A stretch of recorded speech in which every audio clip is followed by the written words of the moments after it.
And that is a complete explanation for both how he plans to somehow return, and why it doesn't actually conflict with the prophecy of the Chosen One in any sense, and indeed only adds to it in a way that elevates all that came before. That was a most satisfying account, my lord. I suspect without such an explanation, I would be extremely annoyed at the outcome. Indeed. However, I don't understand why you spent so long complaining about the Kenobi maneuver. Because it wouldn't work. It obviously will, though. Every engineer I've ever spoken to has said that if it were that easy, everyone would do it. It just sounds like no one has ever tried it. Because it would be ridiculous.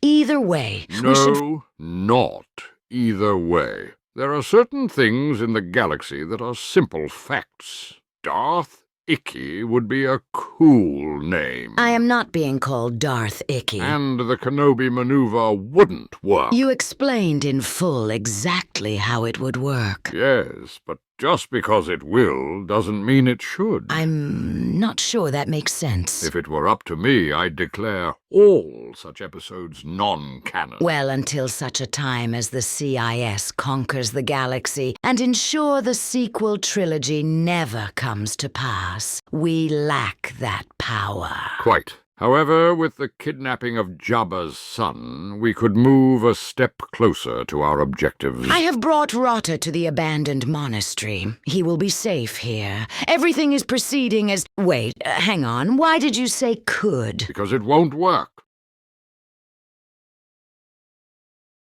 Is this a Kenobi maneuver won't work situation, or is this a Death Star won't work situation? The latter. You see, it'll be foiled, because eventually Anakin Skywalker will pretend that some rocks in his backpack are a hutlet, while his 14-year-old Padawan will single-handedly beat 3 Magna Guards, all while ensuring none of them land a single blow on Rotta.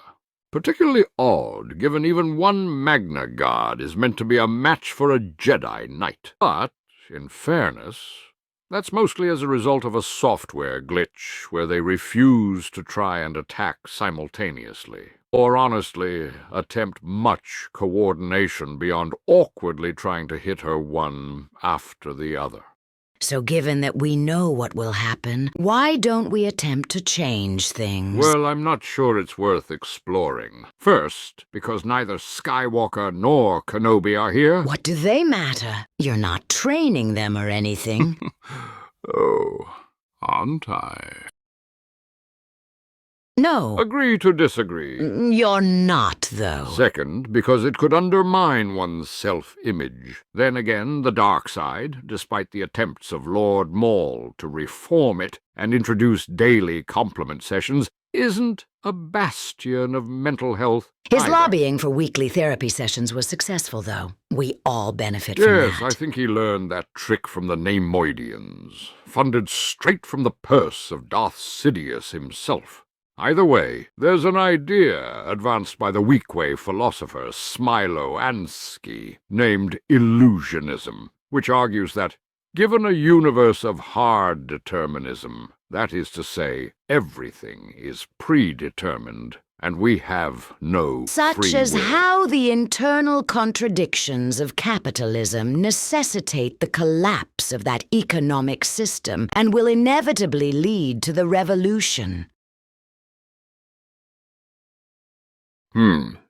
Anyway, in such a galaxy, beings hold illusory beliefs about free will, but it is vital that these beliefs not be dispelled, because revealing an absence of free will is very damaging to a being's view of themselves and fundamentally undermines their sense of achievement, worth, and self-respect. In much the same way, Yoda would beat the younglings at the temple, so we would learn to no longer be attached to our crude matter or some such of fodder before passing out. Precisely. But have you not just explained it to me? But there is sometimes thought to be a difference in experiencing something and merely knowing it.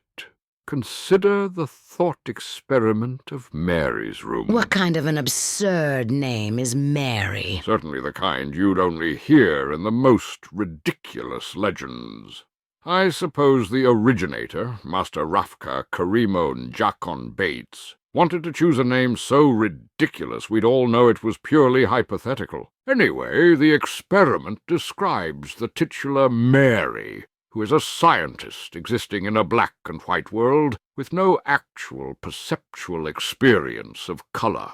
She learns everything there is to know about color, but has never experienced it. Would Mary learn something new when she left the room and entered a world of color? I'm not sure, but perhaps if she left her room she could learn a normal name. The concern I have is that if we should attempt to change things, then our inability to do so could be rather distressing. Indeed, it could lead to one becoming so addicted to ketamine they end up urinating chunks of their bladder out, or worse, speaking backwards. Are you comfortable with potentially being reduced to a backwards-talking drug addict, especially when it means your attempts to bring about revolution might thereby be hampered?